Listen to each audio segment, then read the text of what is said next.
Welcome to Focus on Finance. I'm your host, Melanie Parker. Focus on Finance is brought to you by the Consumer Education Division of the Right Legacy Group.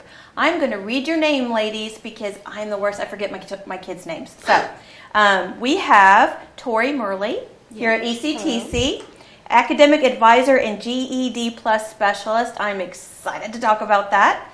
And Rachel Hepner, Work Ready Kentucky Scholarship Coordinator. You are both ladies that people need to know, I think. Yeah. Yes. Tell me about this GED Plus program. That sounds fabulous. It is very exciting. Yes. Very new. Across the state, they've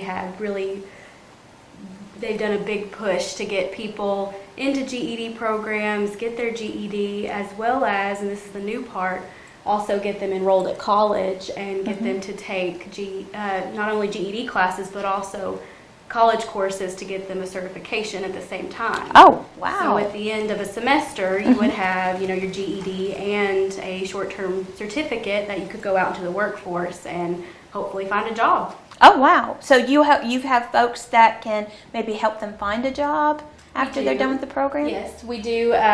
Each Skills U location has a career navigator, and they help with finding jobs. Locally at the college, we also have a career services coordinator. And if they want to meet with her, she can help with resume building, interview skills, and then also local job openings in the area. Wonderful. So is that the plus on GED Plus? Yeah. It was kind of started initially to say GED Plus on-ramp, saying that students could come in, get their GED, get their college certificate, and then kind of like a road ramp, they'll be exiting off maybe to a job, or then maybe they'll go on to an associate's degree. Really, the paths are endless for Slide them. right in there. Yeah. So you all, from what I understand, make registering and getting your GED pretty easy. As far as I know from the Skills U side, I do work with them quite a bit. But yes, they do work with students very closely to get them their GED in as short of amount of time as possible. So it just depends on the person, honestly. You can go at it at your own pace, but they're right there along the way to help you through it.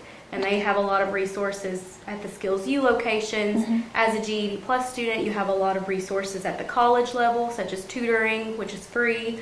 And so any of that can be used in this program. Wonderful. So folks, if you don't math, that's what my kids say, I don't math, you have tutors. Don't be intimidated by that. If there are folks who did not get their high school diploma or their high school degree and they are intimidated by a certain component of the GED, you all can help them with that? We sure hope so. That's awesome. We have many resources in place for specific subject tutorings like math or reading, English, and then also Skills U has some amazing classes that you can attend to brush up on those skills as well. Wonderful. And I know there's a lot of reasons that people drop out of high school, and I can only assume or guess that one of them may be that they just are not up to par with their fellow students and feel intimidated and overwhelmed, and you all are going to give them a chance to get in there, get that tutoring, and get it done.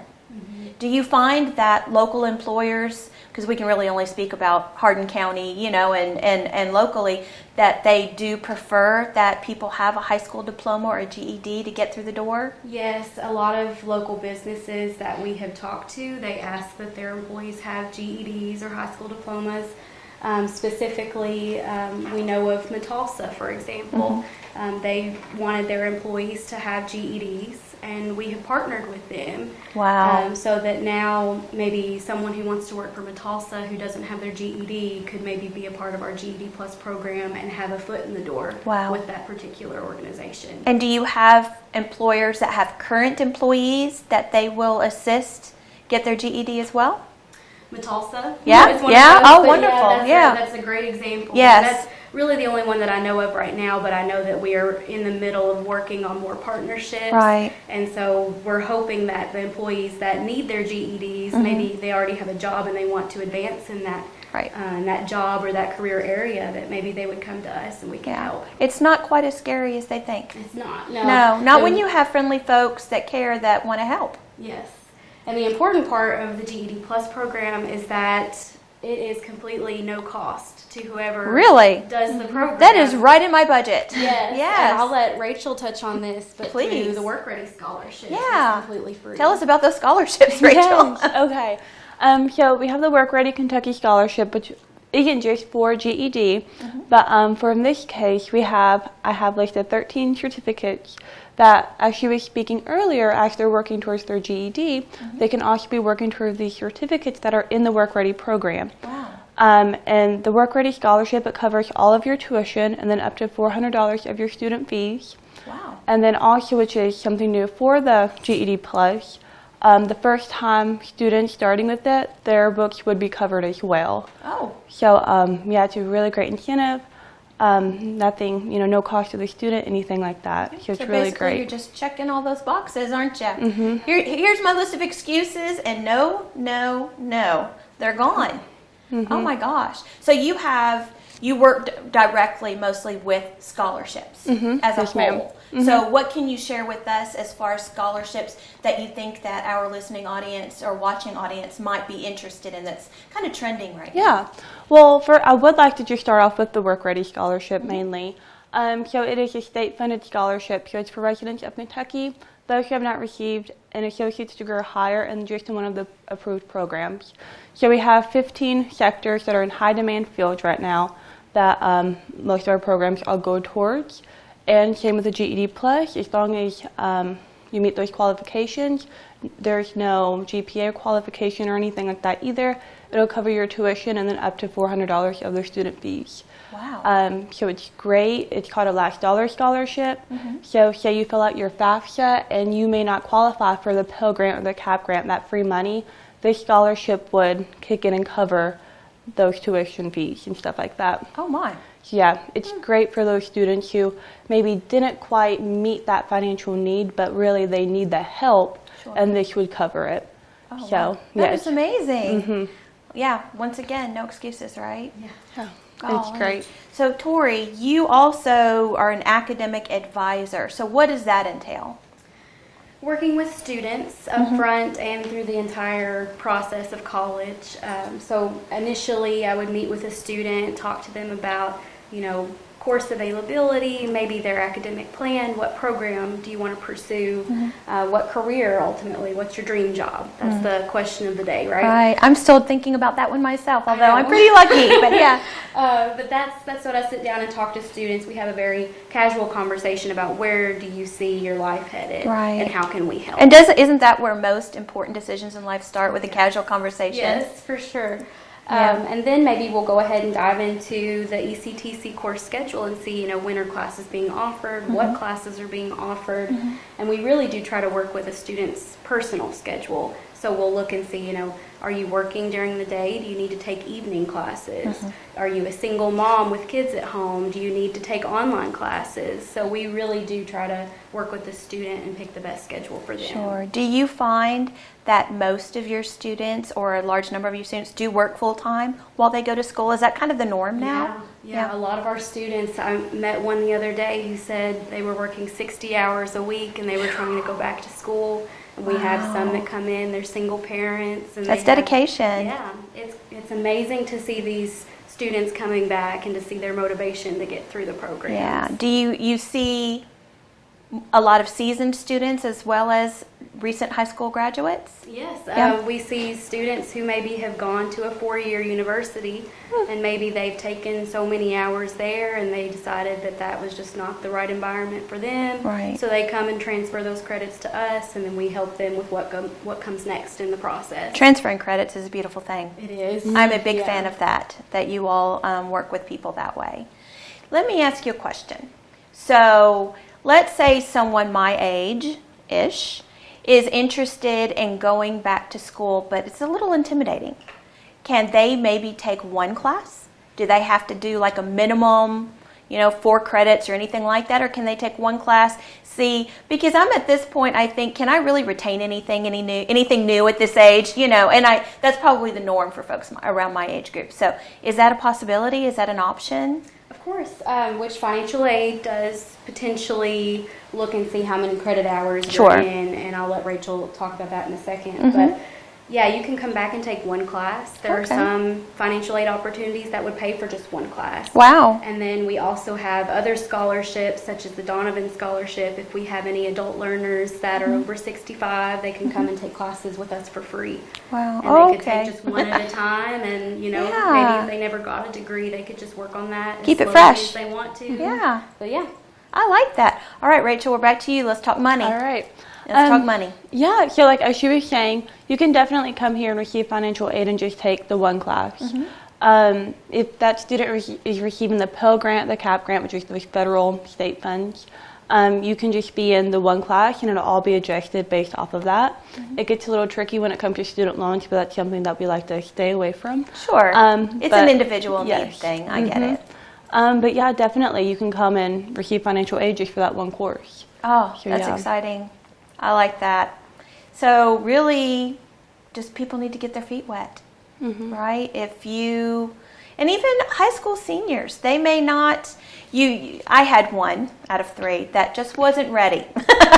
Right out of high school, just wasn't ready. So maybe if you just kind of keep them plugged in a little bit, just take one class. Just one class just to keep it going. That probably makes it a little easier to dig in a little deeper later. Wouldn't you agree? Mm-hmm. Yeah. We're working on that. I'm sure there are a lot of parents out there that can relate to that. Each student's different. Each kid's different. So when you are sitting down with someone and helping them plan, when should they? We are in December now of 2019. Would I be able to start now? When should I start spring classes? What's that launching point for me as far as financially, talking to an advisor to plan classes, those type of things? As soon as possible. Right. Especially at ECTC, it's pretty much any time you want to take classes, there will be something available. Okay. If not immediately, in the definite near future. So in December, you'll be looking at, we're a month away, from spring classes starting January 13th. If that's a little bit too soon for you, we have a 12-week term starting in February. Okay. If that's a little bit too soon, we have an 8-week term starting in March. So in addition to all that, we also have on-demand courses, which are self-paced online courses, and you can come and start those any Monday in the semester up until the end of April. It just gets better and better. Yeah, so you could come amazing. in the middle of the semester after everything else has already started and say, I want to take one on-demand class toward my general education credits, and we could find you one for sure. Wow. That blows my mind. I want to go back to school. Sign me up. I don't know what I'm going to be when I grow up. Sign me up. I have a marketing degree, but we'll figure out something else as well. I can work on both ends. Is that something that you do with folks too? Talk about long-term goals and those types of things, strengths and weaknesses, and help them figure it out? It depends on the relationship with the student, but each student has different needs. Maybe you have a student who already has all that figured out. Maybe you have one that is a little bit more unsure, and then we have resources in place to help those students. Wonderful. And it's the advisor's job to point that student in the right direction. If we can't offer the assistance they need, we definitely get them the assistance they need. Awesome. As far as other resources on campus. Great. But as far as starting in the spring semester, now it's the best time to get started on that. What's the deadline for FAFSA? Is it? So FAFSA, we really don't have a set deadline. Okay. Our college doesn't, some do. But if they are wanting to start in January, again, same with advising, start as soon as possible. The FAFSA could be a very short thing. It could maybe only take 5 to 10 days to get everything in and going. But in some cases, it might take a little longer because we may need some additional paperwork, tax info, all of that. So again, just as soon as possible. You can still start classes as we're getting more information in from your FAFSA. That's fine. So don't think, oh no, I haven't filled out my FAFSA, I can't go to class. Don't do that. Come in the office. We are always there to help you. That's encouraging. Yeah, because I know we do get a lot of students who won't go to that first day of class because they're thinking, Think they're going to get kicked out when they get to the door? Yes. So, never do that. We like to keep an open door. So come in. We're happy to help. But yeah, again, as soon as possible. Is the Gotcha. best. And I want to encourage folks not to be intimidated by the FAFSA form. Years ago, when mine are in their 20s and 30s now, it seemed a little overwhelming for me. But you all have mainstreamed. It is easy now. easy, right? I've gotten a lot. Yes. Yeah. Yes. You had to be quite a good record keeper back in the day to get that FAFSA filled out, and it was so important to get that money. You know, you put in the work, you do what you have to do to help your kids obtain their education. But now, I mean, a lot of it's like autofill, and it is so easy. If anyone, and I say that, and there may be someone who gets on there that computers are not their thing, you know, and that's totally fine. You all are there to help them, right? Yeah, they can come in. You don't need an appointment. They can just walk on in and we can help you fill out the FAFSA too. That is So awesome. it's, yeah, we make it as easy as possible for the student. Yes, yes. And if I remember right, you just do it right there. Mm-hmm. You just help them out and they can fill it all out right there and they are on their way. Yep. Wow, that is so cool. Now, I know there are a lot of local scholarships, women's clubs, and different organizations. Does that filter through you, Rachel, or is that something totally different? So we have something new. What started about last year, we're working with Scholarship Central now. So the deadline for this current academic year has already closed, but for next year, starting January 1st until March 1st, the Scholarship Central application will be open. So now it's kind of just a one-stop shop, I guess you can say. The student will go in and fill out that little part of information, and then they're going to see, okay, based off of the answer to this, you could be eligible for this scholarship. Oh. And then it's going to kind of pull different things that would work for that student. Like keywords or something. So like if they live in Meade County, maybe there's a scholarship for Meade County, you know, things like that. So we kind of made it more simpler in that aspect. Yes. And that can be found on our HCEC website. They just go into that, and then Scholarship Central will open up January 1st. I like that. That takes out a lot of research for these young prospective students on try to get as much as they can to help them with their education process. I like that. That is so cool. Yeah, it's great. Yeah. Well, ladies, is there anything else you'd like to share that maybe I haven't touched upon about what you do or how we as a community can help you with your position and your goals for our students? I would just like to encourage everyone to apply to the college. If you haven't already, the application is free, and that does not lock you into a contract of any kind. All it does is give you a student identification number so that if you wake up one morning and you say, I think I want to go to college today, you're one step ahead of the process, and you can come on in and hopefully we can get you sorted out. That's wonderful. And that is a great first step, isn't it? Just apply. Like you said, you're not bound by anything. You're not signing any contracts. Just apply. And when you get that email, I'm assuming it's an email, and not okay. When you get that email that says you have been accepted, you know, maybe you want to sit on it for a couple days and think about it because you were just in a mood that day when you applied. But that's got to feel good to know that you've taken that first step and now you can take that second step. Call you all. I think we're probably going to go to Rachel first and see about money. Yeah, get that money Then in. we're going to call Tori to talk about what classes to take. And then, like I say every time I interview anybody from HCEC, no excuses. You all have marked every box, checked every box. There's no excuses not to pursue something. Even if you don't know what it is you want to do or what you want to be when you grow up, even if you have silver hair and you still may not know, you got to start somewhere, and this is the perfect place to start. Thank you all. Thank you for what you do and being approachable and passionate. Here in Hardin County, that's a really big deal, and we appreciate you. Well, folks, that's it. We appreciate your time, and we will see you next time. Call HCEC.